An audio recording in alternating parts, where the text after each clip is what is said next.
tema de hoje, vamos falar sobre tokenização. Esse assunto que para alguns é mito, para outros já é uma realidade. Eu queria que o Fábio contasse pra gente se a tokenização é mito ou realidade. Frequentemente a gente conversa sobre o quão importante é falar de tokenização e a gente entende que o momento ainda é de a gente deixar um pouco mais claro o que é, para que serve, quais são os benefícios, né? Eu vou fazer uma analogia. É como na época da internet que a gente começou a falar sobre digitalização, né? Parecia mito, como assim digitalizar os processos, digitalizar informações, digitalizar conteúdo, e hoje não se fala mais de digitalização, hoje isso é o normal, nós vivemos num mundo totalmente digitalizado. Tokenização é mais ou menos isso. Quando a gente fala de tokenização, a gente está falando de representar em uma tecnologia específica, que é a tecnologia de blockchain, determinados ativos, determinadas coisas, que pode ser uma propriedade, pode ser um direito, pode ser um direito futuro, pode ser um direito do presente, pode ser algo físico, pode ser algo virtual, mas representar em blockchain determinados ativos para que então com estes ativos tokenizados seja possível a gente fazer transações de transferência, de compra, de venda, de escrituração, de registro de garantia e N outras aplicações que a gente vai falar bastante aqui nessa nossa conversa. Parece difícil, né? Mas no fundo é igual um bolo. Quando você parte ele fica mais fácil de comer, né? E fica mais fácil de entender o que tem dentro dele, né? Então, assim, quando a gente fala de tokenização, a gente está falando de usar a tecnologia blockchain para fundamentalmente construir um conjunto de regras de negócio que se aplicam naquele contexto. Então, veja assim, talvez o primeiro grande exemplo de tokenização que o mundo conheceu foi o Bitcoin, que é uma das classes de criptoativos que existe.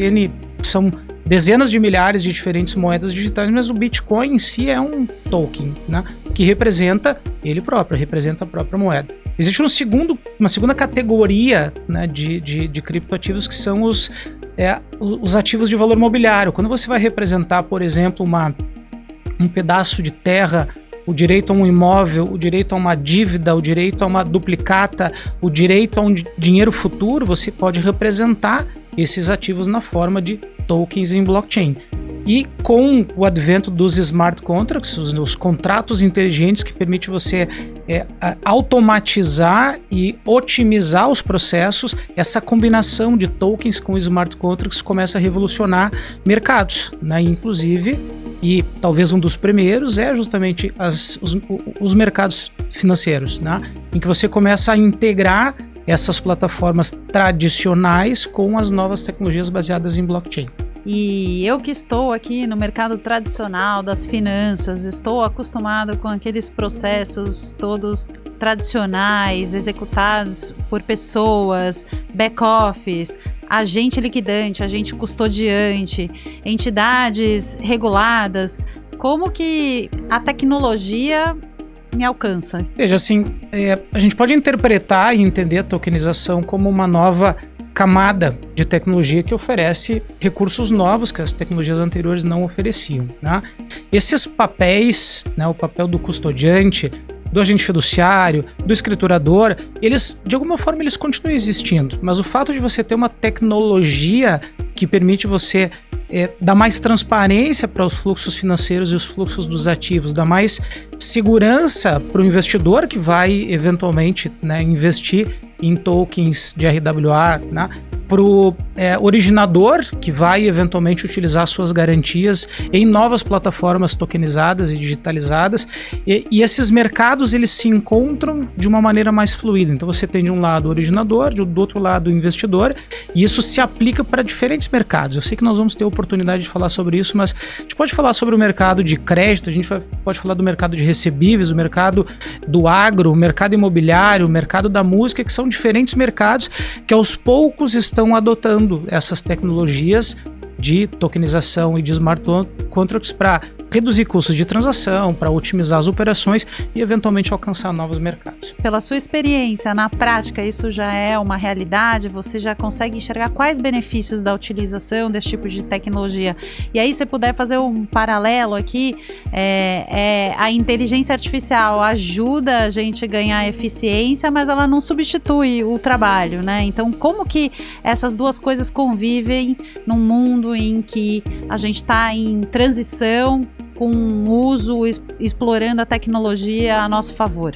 Eu acho que a palavra transição ela é importante aqui, porque assim como nós vivemos uma transição do mundo analógico para o mundo digital, do mundo sem internet para o mundo com internet, ou do mundo sem smartphones para o mundo com smartphones, a gente está vivendo de novo uma transição de um mundo sem inteligência artificial para com inteligência artificial, e aí as bases de uso de tecnologia mudam, né?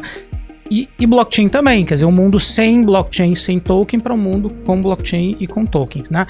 Isso leva um tempo para os provedores, para as plataformas, para os reguladores entender de que maneira essas tecnologias podem ser aplicadas efetivamente nos mercados. Quando a gente fala de mercado financeiro, aqui no Brasil a gente tem um mercado financeiro extremamente maduro, extremamente na vanguarda da inovação, e a gente vê diferentes aplicações já surgindo, né? Desde antecipação de recebíveis baseados em tokenização, criação de fundos, né? Fiagro, FIIs, né? FDICs, usando tecnologia, né, blockchain para fracionar essas cotas desses fundos, operações de crédito para o agronegócio, operações de antecipação de recebíveis da indústria da música e por aí vai. São N aplicações, casos ainda pontuais, provas de conceito, algumas operações já em uma escala um pouco maior. E ainda assim, em 2025, a gente, no Brasil, foram mais de 4 bilhões em operações usando tokenização de ativos. Então, assim, o mercado está avançando em uma boa velocidade, e eu não tenho dúvida de que 2026 vai ser um ano de muitos avanços regulatórios e também tecnológicos nesse sentido.